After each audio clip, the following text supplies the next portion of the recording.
ये कहानी है एक 31 साल के आदमी। चार्ली की क्लास 12वीं के विस्टास बुक का चैप्टर नंबर 1 3rd लेवल। कहानी की शुरुआत में हमें चार्ली के बारे में बताया जाता है, जो कि अपनी वाइफ लुसिया के साथ न्यूयॉर्क में रह रहा होता है। चार्ली के साथ कई बार अजीबोगरीब घटनाएं होती रहती हैं। जैसे एक बार चार्ली अचानक से अपनी ऑफिस बिल्डिंग से 3-4 बिल्डिंग दूर चला जाता है और एक बार वह पास गई रोजवेल होटल की लॉबी में पहुंच जाता है, वह भी अचानक से। और चार्ली का यह भी मानना होता है कि जो न्यूयॉर्क का ग्रैंड सेंट्रल स्टेशन है, वहां पे एक 3rd लेवल भी है।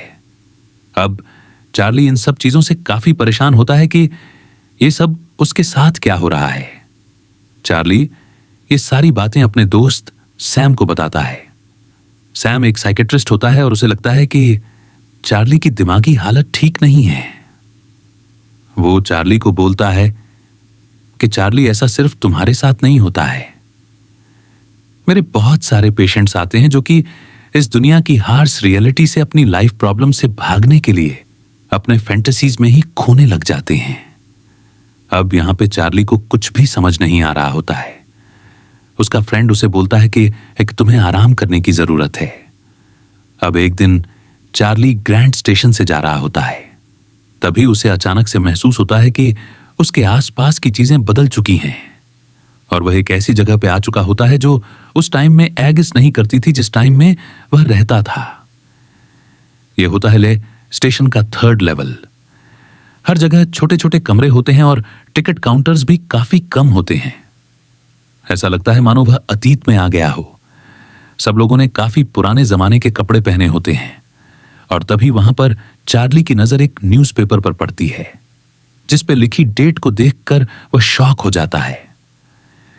यह डेट होती है जून 11, 1894 और यहां पर चार्ली को समझ में आता है कि वह अतीत में यानी कि वक्त में बहुत ही पीछे आ चुका है।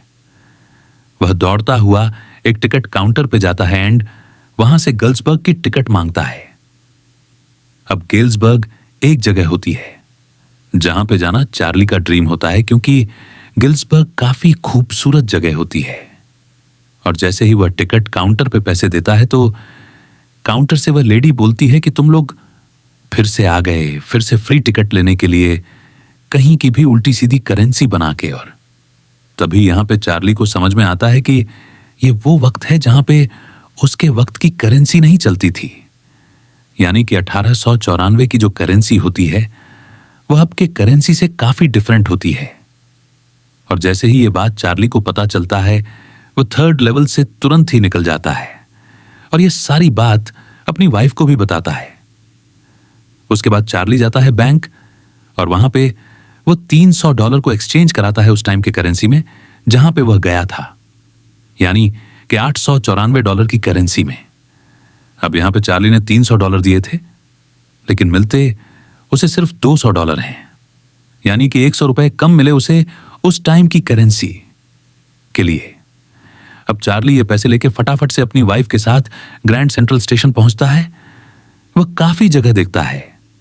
वह बोलता है, अपनी वाइफ से मैंने यहीं देखा था, यहीं पे था वो 3rd लेवल पर, वहां कोई भी 3rd लेवल नहीं होता है। उसके बाद उसकी वाइफ बोलती है कि चार्ली, तुम ज्यादा थक गए हो, तुम्हें थोड़ा आराम करने की जरूरत है। चार्ली बोलता है, नहीं, मैंने यहीं पे वो सेंट्रल स्टेशन देखा था। पर सब कुछ बिल्कुल नॉर्मल होता है, यानी कि इस बार चार्ली टाइम स्लिप नहीं कर पाता है। अब दिन बीत जाते हैं। चार्ली को भी लगने लगता है कि वह सब उसकी कल्पनाएं थे। अब चार्ली की एक हॉबी होती है स्टैंप कलेक्ट करना, जो कि उसने अपने ग्रैंडफादर से सीखी थी। वो अपने ग्रैंडफादर के स्टैंप्स देख रहा होता है एंड तभी उसकी नजर एक स्टैंप पे पड़ती है।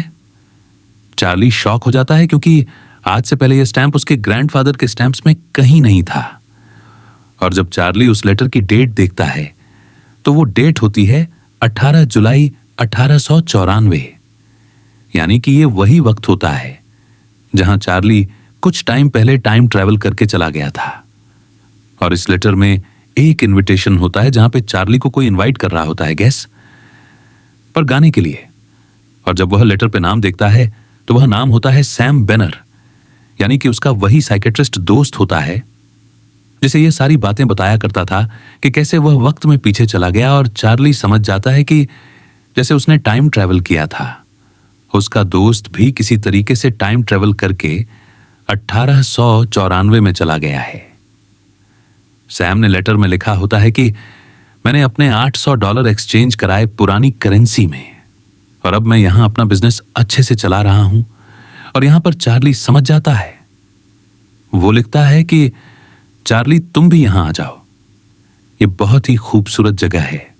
और ये कहानी यहीं पर खत्म हो जाती है। उम्मीद करता हूं तुम लोगों को कहानी बढ़िया लगी होगी। इसके नोट्स मैं डिस्क्रिप्शन में डाल दूंगा। एंड अगर चैनल को अभी तक सब्सक्राइब नहीं किया तो सब्सक्राइब कर लो। मैं मिलता हूं तुमसे नेक्स्ट वीडियो में। तब तक के लिए बाय बाय।